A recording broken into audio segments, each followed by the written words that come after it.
Hello everybody, welcome back to another video. Was thinking about what to put out there for you all, and I kind of decided, we're not quite in June yet, so we're not at the halfway point of the year, but I wanted to kind of give a brief rundown of 5 albums that you might not have seen that have been released this year. 5 albums that I've really been enjoying. A couple of these were albums that I wanted to do a album review of when they came out.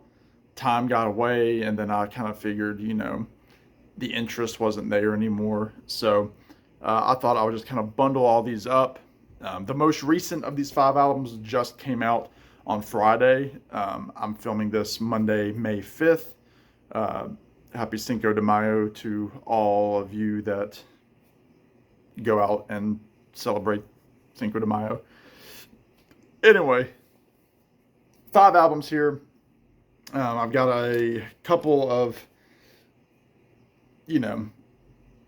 independent folky kind of albums. One by probably a stadium filling artist, and then one from a legend. At least in my world, he's a legend. But anyway, let me go ahead and just briefly talk about these. These won't be full album reviews. This is more of a way to get out music that, I've been wanting to talk about. Some of this I have talked about. You'll recognize a couple of these pretty quickly. But there are a couple that I definitely haven't really talked about other than in my recent finds videos, my monthly music series. So all that to say, let me jump into it here. The first is the album Spirits by The Devil Makes Three. Now, I've talked about The Devil Makes Three in various capacities on my channel. I've really, they're a group that I've really known about since probably a year or two after college. So we're probably looking at 2018-ish when I was really getting into these guys. A buddy of mine, my friend Chris, who watches these videos, he was telling me for years in college, you need to listen to Devil Makes Three. You'll love The Devil Makes Three. And, just kind of put it, to the side. Well, finally got into them with their debut, which was an album that I discussed in my album swap series on my channel with Brian Massey.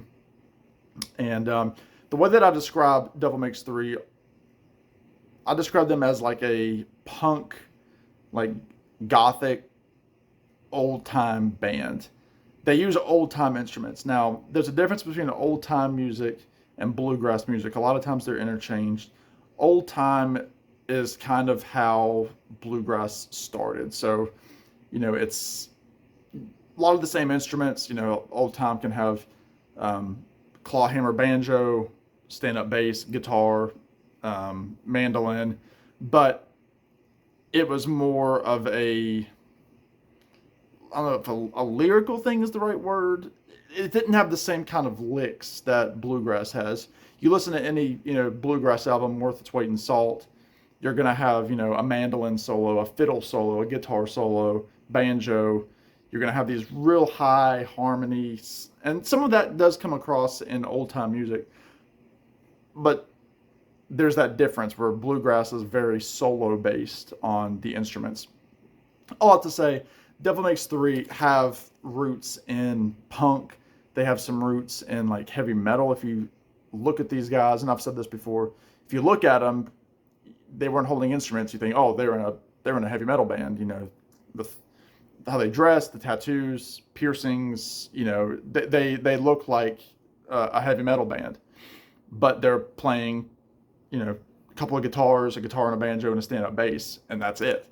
I don't know if they've ever really strayed too far from that first album. They've got a few different production elements that are different, but they keep that core together. Now, they are on New West Records. This was their first album in a long time.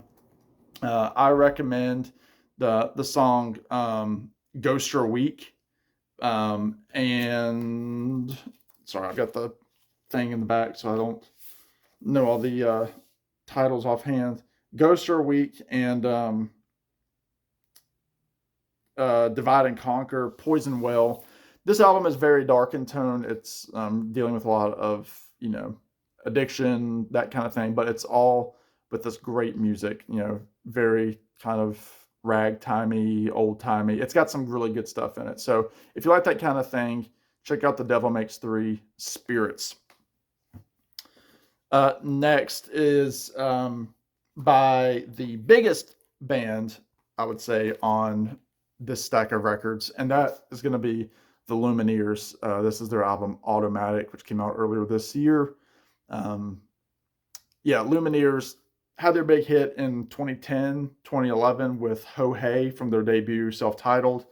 They had another pretty big hit, well, like on, it was on the radio. I don't know how big of a hit it was, but their song Cleopatra, Sleep on the Floor, Flowers in Your Hair, all of those early Lumineers tunes, they fell into the same camp as not even really Avett Brothers, but more like Mumford & Sons, of Monsters and Men, and some Avett Brothers, I would say. I know my uncle and a couple of cousins saw the Lumineers open for Old Crow Medicine Show during that first album, but they're not like Old Crow. Old Crow is definitely more rooted in that old time music and bluegrass music that I was talking about.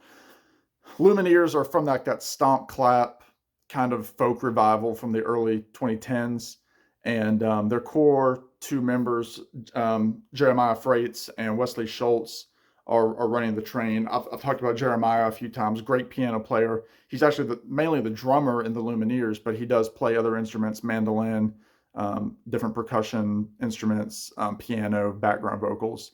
Really a talented guy. And then Wesley Schultz with that great kind of mournful sounding, cry out for help kind of voice. Really cool rhythm guitar player. He's got some great guitar amplification set up on his acoustic guitars. But this album, if you know the Lumineers catalog, this album is not going to be much different. And again, this is not like the Lumineers go psychedelic or anything like that. It is on a cool vinyl color there, but again, kind of like that folky, heavy kick drum kind of sound. Big choruses meant to be, shouted in stadiums. But listen to the song, same old song. The song Automatic. Ativan is kind of a ballady kind of tune. But again, really good stuff. If you like that kind of stuff, you'll like that. And again, I don't recommend one album over the other to get into the Lumineers necessarily. Would this be the one that I would get you into? I mean, if this is where you started, I would not be like, oh, no, you got to go back, because again, they're not breaking new ground with every album that they put out. But I will say they are very conceptual in their themes throughout their whole career, especially on the album Lumineers 3, which was their third album. They had accompanying music videos that were all based in a lot of family history with Wesley Schultz and his family, and just a really, really neat kind of series of music videos that they put out in conjunction with that album as kind of like a mini film project. So they're very artsy in that sense.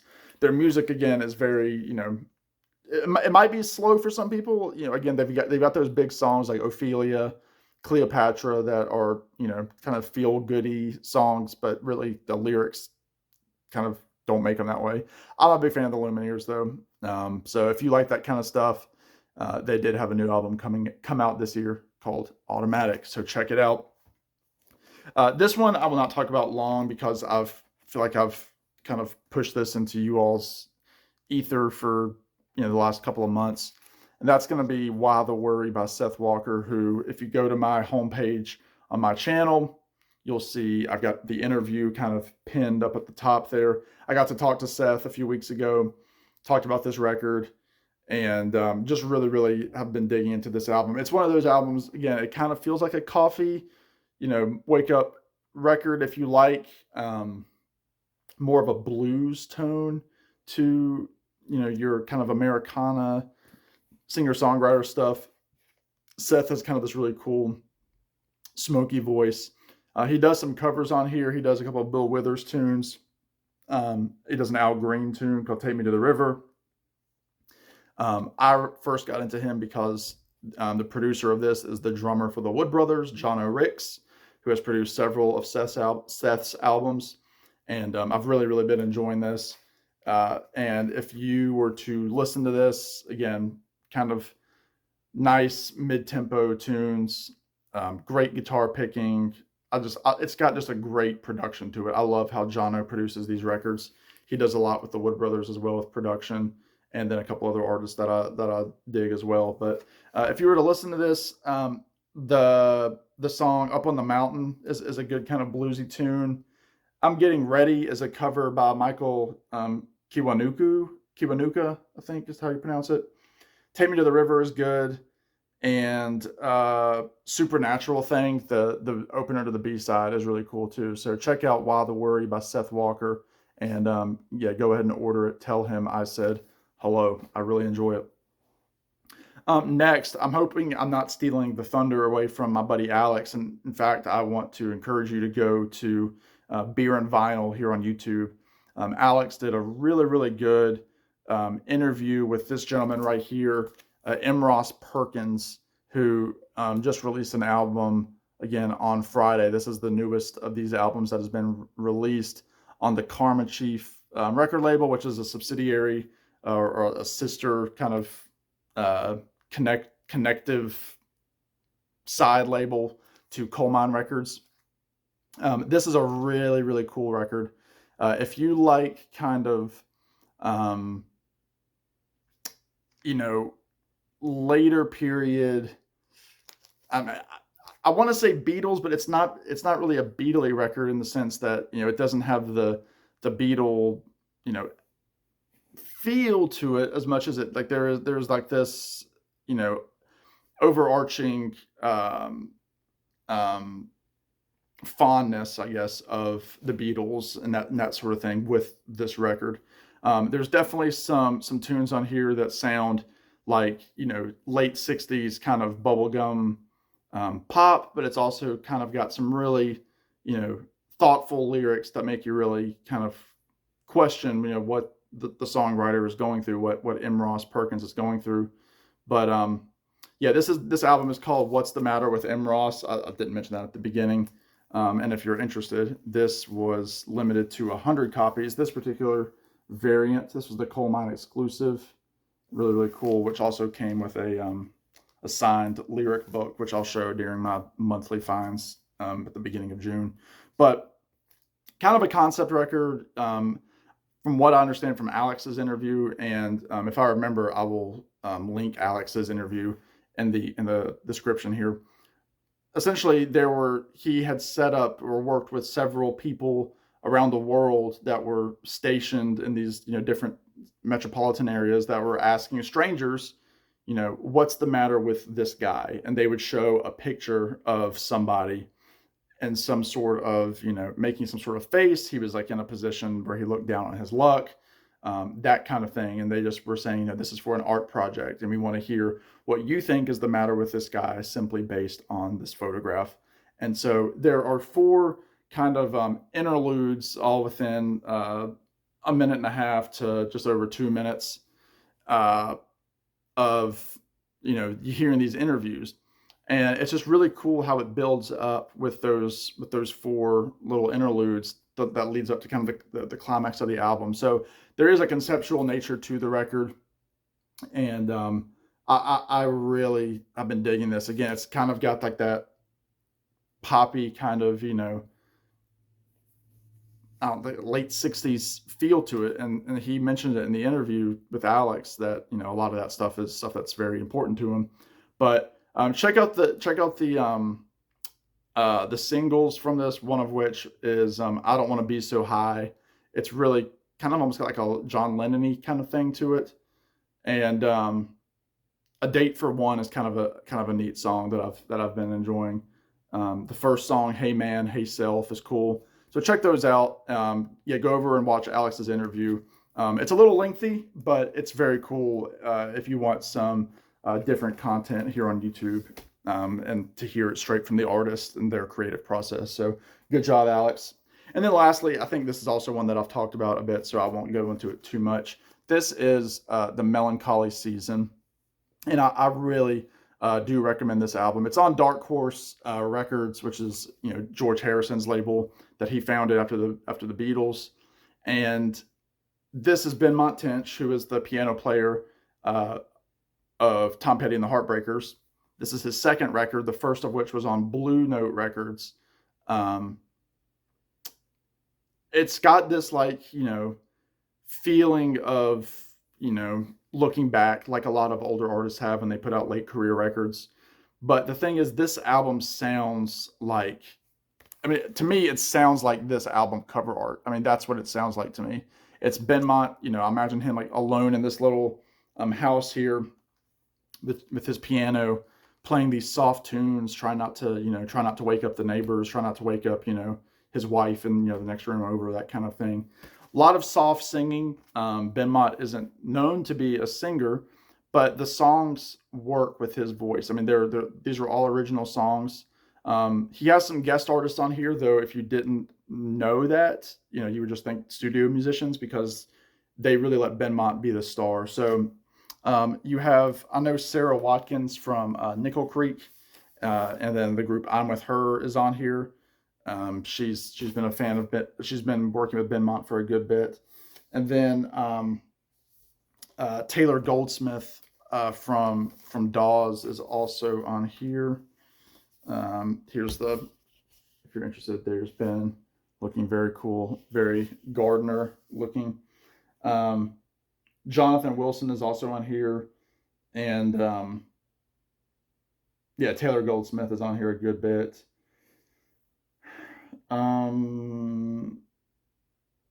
Yeah, and I know a lot of these songs kind of go back a few years.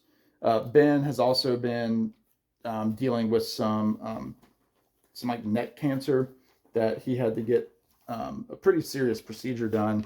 So we're very lucky that Benmont is still alive and still here performing. And he has done some little mini tours of this record. And from what I can see, they've been going off very well in like these small clubs, playing places like the Troubadour, kind of places like that. Mostly on the West Coast. I think a couple maybe of New England dates. And I do know that Ben is also touring this summer with Steve Winwood. He's opening for Steve Winwood, which is kind of cool. But if I were to pick a couple of tunes from this record, the title track, Melancholy Season, is beautiful. Rattle is kind of, a little more upbeat. Under the Starlight is beautiful. Dallas is a really good tune. That's the closing track. So check those songs out. Again, it's a great, early morning, before the sun comes up kind of album, or it's a late night martini kind of album. I really have been enjoying it. But anyway, there you go, folks. I'm sorry that this video went a while, but I wanted to kind of get these albums out there. I wanted you to know about them. I wanted you to enjoy them, because I've really been enjoying them. And we'll see, when I do my final, video, one of my last videos at the end of the year, ranking favorite albums. We'll see if any of these make it to that list. But right now, they've all been getting some pretty good rotation on my turntable. So let me know what you think. Comment below, subscribe. Again, thank you to all the new subscribers. I've been getting a pretty steady trickle here the last couple of weeks, and I really do appreciate it. So that's it. Again, go check out Alex's interview with M Ross Perkins. It's fantastic. In the meantime, y'all be good. Take care, and we'll see you in the next one. Bye now.